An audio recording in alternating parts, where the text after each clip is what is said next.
Party ಬಿಡಿದೆ ಹಂಗೆ ಅಂಥ ವಿಷಯಗಳು ಎದ್ದು ತಕ್ಷಣ ಚರ್ಚೆ ಅದಕ್ಕಾಗಿ ಈಗೇನೋ ಸತೀಶ್ ಅವರು ದಿಲ್ಲಿಗೆ ಹೊರಟಿದ್ದಾರೆ ಅವ್ರನ್ನ ಪ್ರಶ್ನೆ ಮಾಡ್ತಾಯಿದ್ದಾರೆ. ಅದಕ್ಕಾಗಿ ಪಾಪ ಡಿ ಕೆ ಅವ್ರು ಸ್ಪಷ್ಟ ಹೇಳಿದ್ರು ಅವ್ರ ಕೆಲಸದವ್ರು ಹೋಗಿ ಬಿಡ್ರಿ ಅಂತೆ.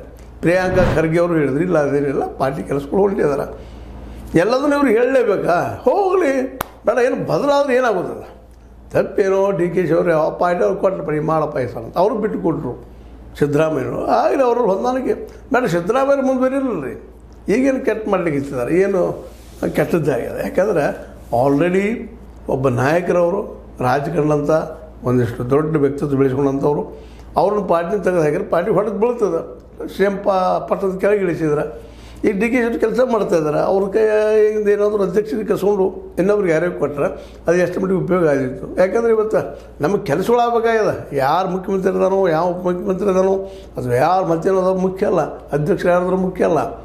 ಯಾಕಂದ್ರೆ ಇವೆಲ್ಲದರಿಂದ ಇವ್ರು ಇಂಥವ್ರು ಬಂದರೆ ಇಡೀ ದೇಶ ಉದ್ಧಾರ ಆಗ್ತದೆ, ಬೆಳೀತೈತಿ, ನಾಳೆ ಶ್ರೀಮಂತ ಆಗ್ತದೆ, ಬಡತನಗಳು ಹೋಗಿಬಿಡ್ತೈತಿ ಅನ್ನೋದು ಇವತ್ತು ಯಾವ ಉಳಿದಿಲ್ಲ. ಬರೀ ಚರ್ಚೆ ಮಾಡುವಂಥ ವಿಷಯ ಆಗ್ಯದ. ಅದೇನೋ ಆಗಲಿ, ಇದು ಇವತ್ತಿನ ಡೆವಲಪ್ಮೆಂಟ್ ಅವರು ನಿಮ್ಮ ಜೊತೆ ಮಾತಾಡಬೇಕು ಅನಿಸ್ತು ನಮಗೆ ಕೆಲವೊಂದಿಷ್ಟು. ಈಗಾಗಲೇ ಮಾತಾಡೋದು ಸಾಕಷ್ಟು. ಸಿದ್ದರಾಮಯ್ಯದಂತೆ ಇಲ್ಲಿವರೆಗೆ ತಿಳಿದ ಮಟ್ಟಿಗೆ